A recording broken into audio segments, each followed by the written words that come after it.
उत्तरकाशी की सिलक्यारा टनल में चल रहा रेस्क्यू ऑपरेशन एक बार फिर रुक गया है। कल तक उम्मीद थी कि आज सभी 41 मजदूर निकल जाएंगे, लेकिन पिछले 24 घंटों में अभी तक ऑपरेशन में कोई खास प्रोग्रेस नहीं हुई है। अब से कुछ देर पहले सुरंग के अंदर ड्रिल कर रही ऑगर मशीन का प्लेटफॉर्म ढह गया। अब कहा जा रहा है कि वापस इस प्लेटफॉर्म को बनाए जाने में कई घंटे और लग सकते हैं।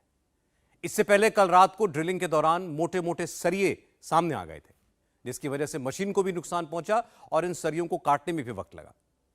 आज काम शुरू हुआ था तो अब यह नई समस्या आ गई। सवाल यह है कि सुरंग में फंसे ये 41 मजदूर बाहर क्यों नहीं निकल पा रहे हैं? सुरंग का रास्ता बार बार कैसे रुक जा रहा है?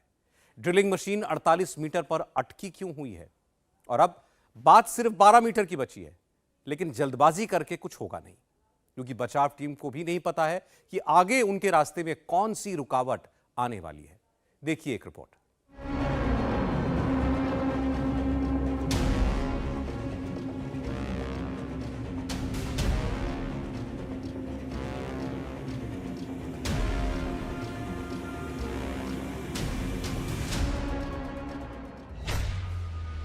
उत्तरकाशी की सुरंग के अंदर ऑपरेशन बिल्कुल ठीक चल रहा था, फिर अचानक से क्या हुआ?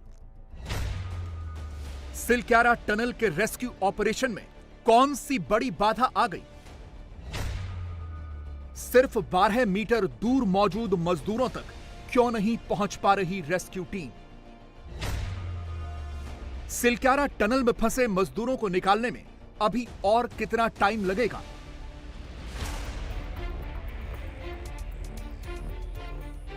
तैयारी तो कल ही पूरी कर ली गई थी। सिलक्यारा टनल में एनडीआरएफ की टीमों की मॉक ड्रिल भी शुरू हो गई थी। एम्बुलेंस बुला ली गई थी, डॉक्टरों की टीम भी आ गई थी। ऋषिकेश में एम्स को भी स्टैंड बाय में कर दिया गया था, क्योंकि किसी भी वक्त 41 मजदूर निकल सकते थे। लेकिन अचानक से ऑपरेशन में एक बहुत बड़ी बाधा आ गई और मजदूरों को सुरक्षित बाहर निकालने का वक्त अचानक से 12 से 15 घंटे और ज्यादा बढ़ गया। देश को उम्मीद थी कि आज यानी 23 नवंबर को मजदूर सुरक्षित बाहर निकल आएंगे। यहां तक कि रेस्क्यू टीम ने भी यही आशा जताई थी, लेकिन अचानक से रेस्क्यू ऑपरेशन में बहुत बड़ा अवरोध आ गया।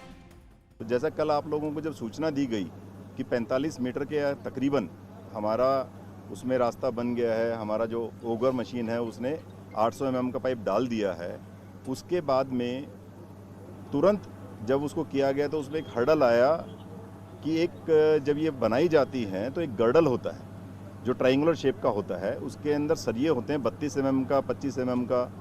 तो उन गर्डल के नीचे आने की वजह से वो गर्डल जो है उस ओगर मशीन के अंदर अटक गया और उसके अंदर कुछ ओगर मशीन का पुर्जा भी टूटा। तो उसकी वजह से जैसा आप देख भी रहे होंगे, सभी मीडिया के हमारे बंधु यहाँ पर हैं कि यहाँ पर काफ़ी उसके अंदर चहलकदमी भी हो रही थी, तो आप लोगों को काफ़ी चीज़ों के बारे में कुछ आइडिया भी लग रहा होगा।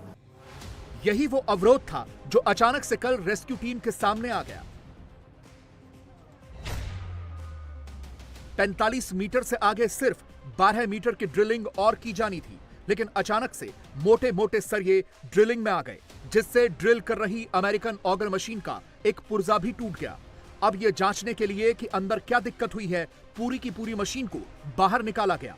इस पूरी प्रक्रिया में यानी मशीन को बाहर निकालने में 2 से 2.5 घंटे लग गए, क्योंकि मशीन पूरी 45 मीटर तक अंदर जा चुकी थी। मशीन का एक एक पार्ट डिटैच किया गया, जिसमें बहुत सा वक्त लगा। इसके बाद एनडीआरएफ के एक्सपर्ट अंदर भेजे गए। पूरे 45 मीटर के पाइप के अंदर जाकर उन्होंने यह देखा कि आगे क्या अवरोध है। उसे हटाने की भी कोशिश की, गैस कटर से काटने की कोशिश की, लेकिन पाइप में ऑक्सीजन न होने की वजह से परेशानी हुई। इसके बाद पाइप के अंदर कई टीमें भेजी गईं और फिर एक टीम को सफलता मिली। उस टीम ने भी 2 से 2.5 घंटे अंदर रहकर उन लोहे के मोटे मोटे सरियों को काटा। यही वो सरिये हैं जो अंदर इस मशीन की ड्रिलिंग में बाधा बन रहे थे। फिर से कोशिश की गई और पाइप 1.8 मीटर और अंदर चला गया, लेकिन दोबारा फिर से कोई और चीज ड्रिलिंग मशीन के आगे आ गई और इसी वजह से अभी तक काम अटका हुआ है। एक टीम ने प्रयास किया, वो सक्सेसफुल नहीं हो पाए, फिर दूसरी टीम के द्वारा प्रयास किया गया, वो भी नहीं हो पाए। तो रात के तकरीबन 1:30 बजे के अराउंड फिर एक जो हमारा ट्रेंचलेस कंपनी है, उसमें जो विपिन गुप्ता जी की है, उनके एक एक्सपर्ट उन्होंने बुलाए। उस एक्सपर्ट जो वहाँ पर 2 एक्सपर्ट उनके हैं, एक परवीन और एक बलविंदर, वो उन्होंने बिल्कुल आप ये सोचिए 2 घंटे अंदर रह करके उनके साथ पूरी एनडीआरएफ की टीम सपोर्ट सिस्टम में लगी हुई थी। वो दोनों लोग जो पूरा उन्होंने टीम के तौर पे काम किया एनडीआरएफ की पूरी टीम के साथ में, और उस व्यक्ति ने अंदर तकरीबन 2 से ढाई घंटे अंदर रह करके वो पूरे के पूरे जो बड़े बड़े सरिये थे उन सबको काटा। उनकी आपके फोटोग्राफ्स भी इसमें शेयर की गई है, जो मीडिया का आपका ग्रुप है इसीलिए अभी आप लोगों से शेयर की गई है। आप देखेंगे वो पाइप जो आगे था वो पाइप मुड़ गया है थोड़ा सा, तो उन सब चीज़ों को देखते हुए वो सारा का सारा अवरोध एक उत्पन्न हुआ, जो हर्डल आया। लेकिन हर्डल से हार हमारी जितनी भी टीम है नहीं मानी। फिर सारा का सारा जो पूरी पुरानी जो असेंबली लाइन थी वो एस्टेब्लिश की गई ओगर मशीन की। वो असेंबली लाइन एस्टेब्लिश करने के बाद में फिर पूरा का पूरा दोबारा भेजा गया। तो उसमें अच्छी बात यह है कि वो जो उन्होंने काटा था वो तकरीबन 1.8 मीटर अंदर अभी चला गया, लेकिन उसके बाद फिर थोड़ा सा हर्डल जैसे उनको अभी लग रहा है, तो इसलिए कोई पुश ना करके दे आर अगेन चेकिंग। तो आप सभी से ये एक शेयर करने की बात है कि पूरे प्रयास जारी हैं, इसलिए जो कल हर्डल आई थी वो हर्डल क्रॉस कर ली गई है। ये सबके लिए एक बहुत ही पॉजिटिव और बहुत ही एक जो कहते हैं रिलीफ की बात है। इन 12 दिनों के अंदर रेस्क्यू टीम के लिए यह सबसे नई और बड़ी चुनौती थी, क्योंकि अभी तक उन्हें हार्ड मलबा मिला था, बड़े बड़े पत्थर और बोल्डर मिले थे, लेकिन ऐसे लोहे के मजबूत सरिये नहीं मिले थे। ये चुनौती पहली बार मिली थी। इसमें वक्त लगा है, क्योंकि उन्हें नहीं पता था कि इस तरह के ऑपरेशन को कैसे अंजाम देना है। अच्छी बात यह है कि अब रेस्क्यू टीम को लगता है कि ड्रिलिंग के बीच में अगर ऐसे ही फिर से सरिये आ गए तो उन्हें पता होगा कि अब क्या करना है। 12वां दिन और 41 जिंदगियों को बचाने की ये जंग अभी भी जारी है। 36 इंच की पाइप करीबन 46.8 मीटर अंदर जा चुकी है, लेकिन उसके बावजूद अभी भी 3 पाइप्स यानी करीबन 18 मीटर पाइप को अंदर भेजना है, जिसमें से 12 मीटर पाइप बेहद इंपैक्टफुल एरिया से होते हुए आगे बढ़ेगी और यही पूरी तैयारी है।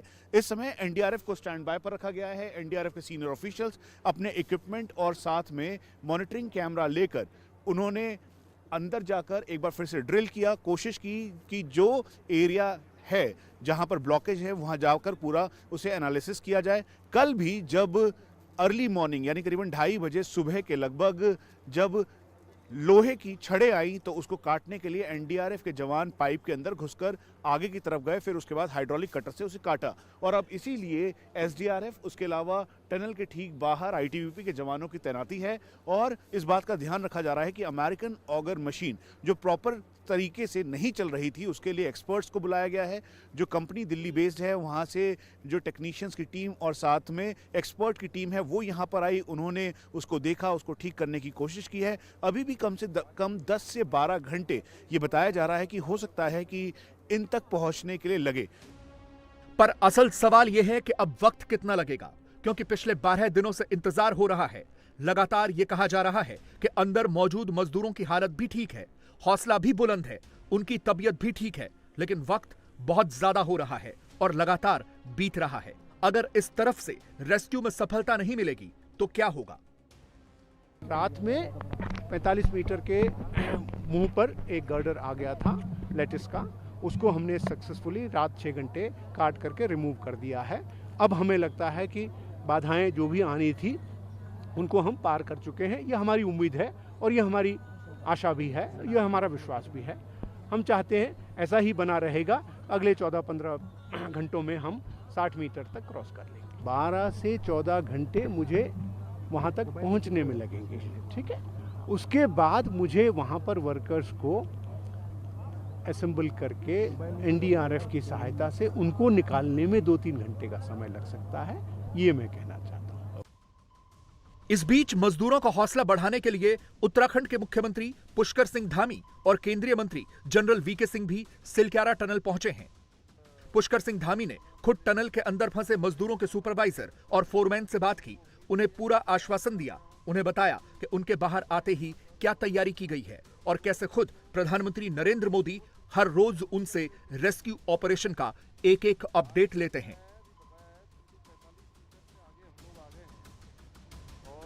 हाँ, गब्बर सिंह जी, मैं पुष्कर सिंह धामी बोल रहा हूँ। राम राम, कैसे हैं आप लोग?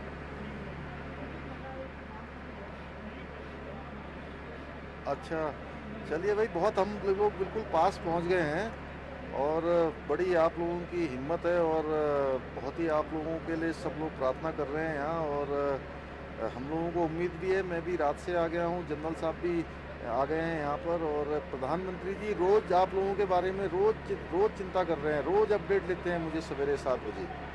आज भी अभी आया है, अभी बताया है, बिल्कुल 45 मीटर से आगे हम लोग आ गए हैं और मुश्किल से 10 मीटर और आना है। बीच बीच में क्या है कि सरिया वगैरह आ जा रही है ना ये, तो हाँ, तो आप लोगों को पता ही है, थोड़ा सा ये है कि हिम्मत बता के, और किसी सबकी तबीयत वगैरह अच्छी ठीक है ना वहाँ पर।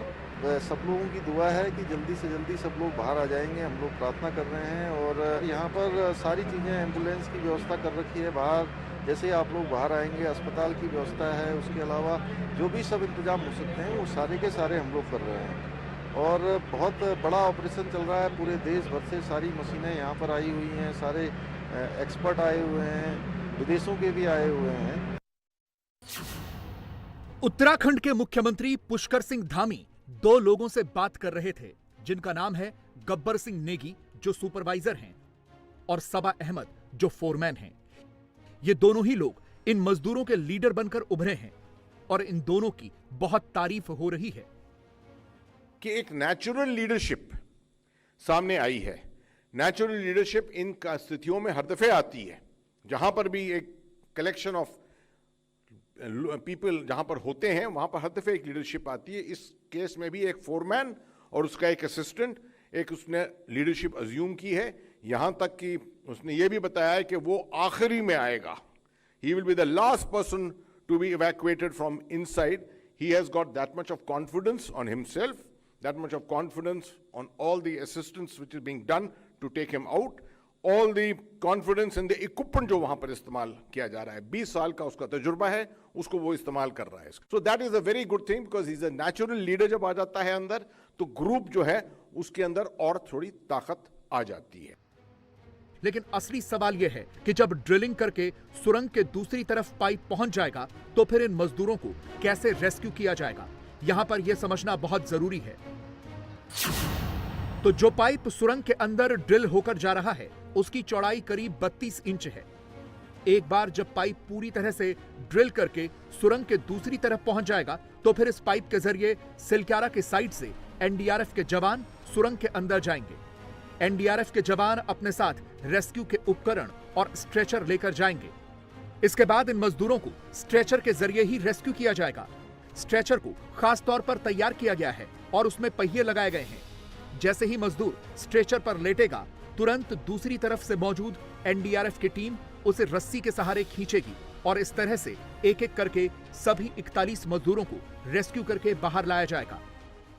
पाइप डाले जाने के बाद पहले तो ये डिटरमिन किया जाएगा कि पाइप पूरी सुरक्षित है तो हमारे लड़के पहले अंदर जाएंगे। थोड़ा बहुत मलबा रहता है या पत्थर वत्थर रहते हैं जो कि स्ट्रेचर की व्हील्स के ऊपर मूवमेंट को अगर दिक्कत कर सकते हैं तो हम उसकी सफाई कर देंगे ठीक से, और लड़के पहले अंदर जाएंगे ताकि वो अपना इक्विपमेंट उस तरफ ठीक से पहुंचा पाएं। और फिर हमने 3-4 टीमें तैयार कर रखी हैं, स्ट्रेचर्स तैयार हैं, फिर हम उनको निकालना नहीं होते हैं, लेकिन इस स्थिति के लिए लड़कों ने यहाँ कस्टमाइज किया है कि हम कैसे उनको खींच के बाहर निकालें। एक तरीका ये था कि लोग, इतनी बड़ी जगह है, क्रॉल करके लोग बाहर आ जाएंगे, लेकिन उनकी थकान की क्या हालत होगी, बीच में कोई कोलैप्स कर जाए तो उसको निकालने में दिक्कत हो सकती है। तो हमने ये सोचा है कि लड़के अंदर चले जाएंगे, रस्सी थ्रू एंड थ्रू रहती है, स्ट्रेचर्स अंदर ले जाएंगे, फटाफट एक एक वर्कर को स्ट्रेचर पे लिटा के, और उसके नीचे पहिए हैं, इधर से हम खींच के फट से निकाल पाएंगे। एनडीआरएफ के जवान पिछले कुछ दिनों से इस मॉक ड्रिल को लगातार कर रहे हैं। उन्हें यह अंदाजा शुरू से ही था कि किस तरह से यह रेस्क्यू ऑपरेशन करना है। बस अब देरी इस बात की है कि पाइप ड्रिलिंग करके कितनी जल्दी दूसरी तरफ पहुंचता है। एनडीआरएफ के जवान तो और भी छोटे पाइप से रेस्क्यू के लिए तैयार हैं। यानी तैयारी तो पूरी है कि जैसे ही ड्रिलिंग में सफलता मिले तुरंत एनडीआरएफ भी पहुंच जाए, जवानों को बाहर निकाल ले। लेकिन असली सवाल है कि कब तक ऐसा होगा और इसमें कितना वक्त लगेगा। जानकार मानते हैं कि बार बार कोई टाइम फ्रेम या समय सीमा तय करने से बचना चाहिए, क्योंकि आगे पता नहीं है कि किस तरह का मलबा है या क्या समस्या आने वाली है। मैंने आपको पहले दिन ही बताया था कि ये ऑपरेशन जो होते हैं ये लड़ाई की तरह ऑपरेशन होते हैं। इनके अंदर टाइमलाइन कभी नहीं लगा जाती है, क्योंकि लड़ाई के अंदर भी आपको काम सामने मालूम नहीं कि दुश्मन क्या करने वाला है। इसमें आप समझिए कि जमीन जो है आपका दुश्मन है, हिमालयन जियोलॉजी वो है, वो दुश्मन है। जो टनल कोलैप्स हुआ है उसके अंदर किस एंगल से गर्डर गिरा है, किस एंगल से कंक्रीट गिरा है, किसी को नहीं मालूम उसके बारे में।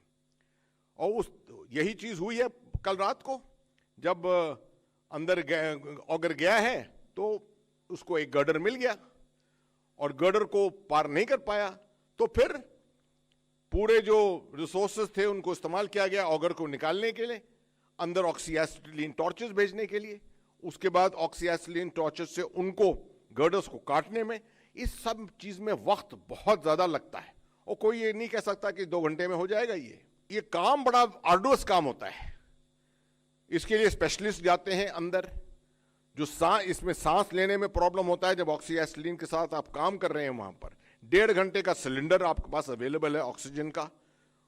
जब वो 1.5 घंटा खत्म हो जाता है और आपका काम पूरा नहीं हुआ है तो आपको बाहर निकलना पड़ता है और दोबारा नई ऑक्सीजन के सिलेंडर ले जाने पड़ते हैं।